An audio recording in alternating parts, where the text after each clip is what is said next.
Aunty जी एकरा के संभाल के रखले रही, ये बहुते कीमती सामान बा, हम काल्हे आके ले जाए, एकरा के खोल के न देखे। ठीक बा बेटा। नहीं नहीं नहीं सारुण के यहाँ कुछ तो गड़बड़ है। A few moments later.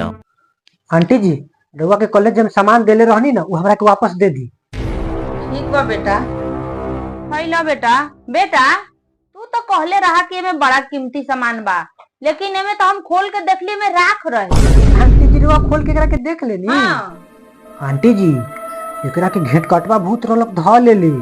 एक दो दिन पहले हम बाबा के पास गइल रहनी ह, त बाबा भूत के पकड़ के ए लोटा में बंद कर देले।